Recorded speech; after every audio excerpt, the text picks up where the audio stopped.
ગોંડલની ઘટના એ ભાજપૂતો અને પાટીદારો વચ્ચેની ઘટના છે. એ રાજકીય ગેઇન મેળવવા માટેના આંદોલનના નિવેદનો છે અને સમાજ સાથે કાંઈ લાગતું વળગતું નથી.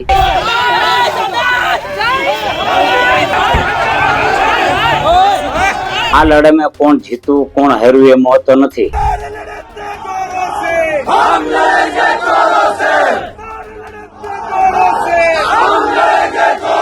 મહેરબાની કરીને આ લડાઈને કોઈ પણ રાજકીય હસ્તીઓ પાટીદાર અને રાજપૂતો વચ્ચેની લડાઈ તરીકે ઠોકી ન બેસાડે. પોલીસ છે એ સત્તાધીશોની કયાગરી થઈને રહે છે.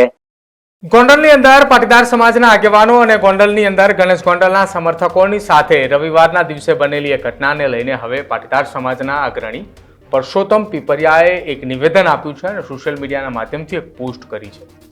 આ પોસ્ટ અને તેમના નિવેદનના કારણે હવે ફરી એક વખત ચર્ચાઓ થઈ છે કે ગોંડલની અંદર બનેલી ઘટનાઓ એ પાટીદાર સમાજની સામે ગણેશ ગોંડલ હતા કે ભારતીય જનતા પાર્ટી.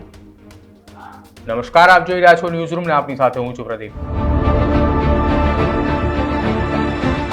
પાટીદાર સમાજના આગેવાન પરસોત્તમ પીપરિયાએ સોશિયલ મીડિયાના માધ્યમથી એક પોસ્ટ મૂકી હતી કે ગોંડલની લડાઈ આંતરિક લડાઈ છે. ગોંડલની લડાઈ એ ભારતીય જનતા પાર્ટીની સામે પાટીદાર સમાજના આગેવાનોની છે.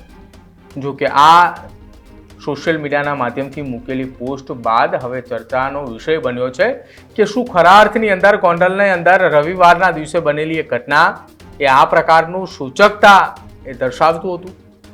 પરસોત્તમ પીપરિયા દ્વારા જે નિવેદન આપવામાં આવ્યું છે એ નિવેદનની અંદર તો તેમને ત્યાં સુધી પણ કહી દીધું છે કે આખી આ ઘટનાની અંદર રાજકોટ પોલીસની નિષ્ફળતા હતી અને જે નિષ્ફળતાના કારણે ગોંડલની અંદર એ આ પ્રકારના એવા દ્રશ્યો બન્યા, ગોંડલની અંદર દ્રશ્યો સર્જાયા કે તેના કારણે આખી આ ઘટના બની. જો કે પરસોત્તમ પીપરિયાના નિવેદન આવ્યા બાદ આખી આ ઘટનાની અંદર હવે ચર્ચાનો વિષય બન્યો છે કે શું ખરેખર ગોંડલની અંદર ગણેશ ગોંડલ અને સાથે જ પાટીદાર સમાજના આગેવાનોની એ લડાઈ હતી કે પછી ભારતીય જનતા પાર્ટીની સામે પાટીદાર સમાજના આગેવાનો હતા. પરસોત્તમ પીપરિયાએ પહેલા તો શું નિવેદન આપ્યું એ સાંભળી લો. ગોંડલની જે ઘટના છે એ ક્યારેય રાજપૂતો કે પાટીદારો વચ્ચેની હતી જ નહીં, છે નહીં અને રહેશે પણ નહીં. ગોંડલની ઘટના એ ભાજપૂતો અને પાટીદારો વચ્ચેની ઘટના છે અને આંતરિક લડાઈ છે. આ એને સમાજ ઉપર ઠોકી બેસાડવી મારી દ્રષ્ટિએ જરા પણ વ્યાજબી નથી. ગોંડલની ઘટના છે એ વર્ચસ્વ તોડવાની લડાઈ છે.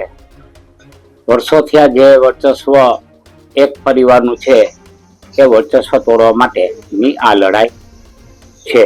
એટલે આને કોઈ જ્ઞાતિ સાથે જોડવી તે મારી દ્રષ્ટિએ ઉચિત નથી.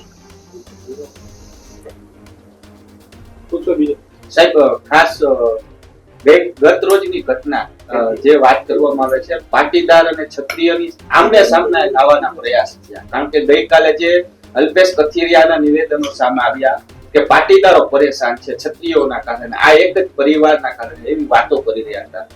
આ કેટલું યોગ્ય તમારી દ્રષ્ટિએ? સર, આ બાબત છે એ રાજકીય ગેઇન મેળવવા માટેના આંદોલનના નિવેદનો છે અને સમાજ સાથે કાંઈ લાગતું વળગતું નથી. એટલે આને આંતરિક લડાઈને, ભાજપની જે આંતરિક લડાઈને સમાજ, પછી ક્ષત્રિય સમાજ હોય કે પટેલ સમાજ હોય કે કોઈ પણ સમાજ હોય, એની સાથે જોડવી એ વ્યાજબી નથી. સામાન્ય રીતે રાજકારણમાં જે બિરાજમાન લોકો છે તે પોતાની લડાઈને સમાજ ઉપર ઠોકી બેસાડતા હોય છે, પણ અહીંયા આ સમાજની લડાઈ નથી, એ સમજવું જરૂરી છે.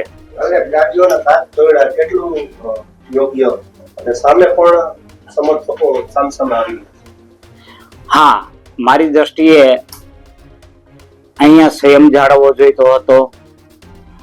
કોઈ પણ વિરોધ લોકશાહીમાં આવકાર્ય છે. શાંતિથી એને વિરોધ જે કાંઈ કરવાનો થતો હોય તે બંને પક્ષોએ વિરોધ અને જવાબ દેવાની સ્વતંત્રતા છે, પણ આવી હિંસાથી દૂર રહેવાની જરૂર હતી. આવી હિંસા આચરવાની જરૂર હતી નહીં. તેમ છતાં આચરવામાં આવી છે તે ખરેખર નિંદનીય છે. સાહેબ, કાયદો અને વ્યવસ્થા પડી ભાંગી છે ગોંડલમાં ફરી એક વખત સાબિત થયું. હા, આમાં આ લડાઈમાં કોણ જીતું કોણ હાર્યું એ મહત્વ નથી, પણ ચોક્કસ પોલીસ તંત્ર નિષ્ફળ ગયું એ કહી શકાય. કારણ કે આગોતરી જાણ હોવા છતાં અને અસંખ્ય લોકો ભેગા થવાના હોવા છતાં પોલીસ તંત્ર વ્યાજબી સુરક્ષા આપવામાં નિષ્ફળ ગઈ અને કાનૂન વ્યવસ્થા જાળવવામાં નિષ્ફળ ગઈ. એટલે પોલીસ તંત્રએ પણ કાલની ઘટનામાં નિષ્ફળતા દાખવી હોવાનું જણાય છે. જ્ઞાતિવાદ કરતા ક્યાંક ને ક્યાંક આ ભાજપૂતો વચ્ચેની લડાઈ હોય એવું લાગે. મેં પહેલા જ કહું છું, આ લડાઈ છે એ માત્ર ને માત્ર ભાજપૂતો અને પાટીદારો વચ્ચેની લડાઈ છે. આ લડાઈ પાટીદાર અને રાજપૂતો વચ્ચેની નથી. અને મહેરબાની કરીને આ લડાઈને કોઈ પણ રાજકીય હસ્તીઓ પાટીદાર અને રાજપૂતો વચ્ચેની લડાઈ તરીકે ઠોકી ન બેસાડે. કાલે આપને લાગ્યું કે ક્યાંક ને ક્યાંક પોલીસ છે તે સ્થાનિક જે ધારાસભ્યના ઇશારે ક્યાંક કામ કરી પ્રી પ્લાન આખું કર્યું હોય ને માત્ર ગોંડલની વાત નથી. પોલીસ છે એ સત્તાધીશોની કયાગરી થઈને રહે છે એવા અનેક બનાવો છે. અને આપ પણ અનુભવી શકો છો કે જ્યાં જ્યાં સત્તાધીશો જે પ્રમાણે આદેશ કરે છે એ પ્રમાણે તપાસ થાય છે. કોને છોડવા કોને હાલવવા એ પોલીસ તંત્ર નક્કી કરતું હોય છે. સત્તાધીશો નક્કી કરતા હોય છે ને પોલીસ તંત્ર એની અમલવારી કરે છે. લોકશાહી દેશ છે. આ દેશની અંદર તમામ લોકોને વિરોધ કરવાનો અધિકાર છે, પરંતુ આ વિરોધ એ ત્યાં સુધી ન જોવો જોઈએ કે જ્યાં હિંસક બને. આખી આ ઘટનાની અંદર સમાજને વચ્ચે લાવવો એ યોગ્ય ન કહેવાય. આ પ્રકારનું નિવેદન પણ પરસોત્તમ પીપરિયા દ્વારા આપવામાં આવ્યું છે, પરંતુ પરસોત્તમ પીપરિયાના એ સૂચક નિવેદનના કારણે અત્યારે પાટીદાર સમાજની અંદર અને ખાસ ભારતીય જનતા પાર્ટીની અંદર ચર્ચાનો વિષય બન્યો છે કે ગોંડલની અંદર બનેલી ઘટના એ પાટીદાર વર્સિસ ન માત્ર ગણેશ ગોંડલ પરંતુ પાટીદાર વર્સિસ ભારતીય જનતા પાર્ટીની ચર્ચાઓ એ અત્યારે સોશિયલ મીડિયાના માધ્યમથી ચાલી રહી છે. જો કે આ પરસોત્તમ પીપરિયાના નિવેદન બાદ રાજકારણની સાથે સાથે સમાજકારણ પણ ગરમાયું છે. ત્યારે આ નિવેદનને તમે કઈ રીતે જોઈ રહ્યા છો? અને ખાસ પરસોત્તમ પીપરિયાએ આપેલા એ નિવેદનની અંદર મહત્વની વાત કે આખી આ ઘટનાની અંદર રાજકોટ પોલીસ એ નિષ્ફળ ગઈ છે. તમારું શું માનવું છે આખી આ ઘટના સંદર્ભે અને રાજકોટ પોલીસની કામગીરીને લઈને તે ખાસ અમારા કમેન્ટ સેક્શનમાં જરૂર જણાવજો. જોતા રહેજો ન્યૂઝરૂમ. નમસ્કાર.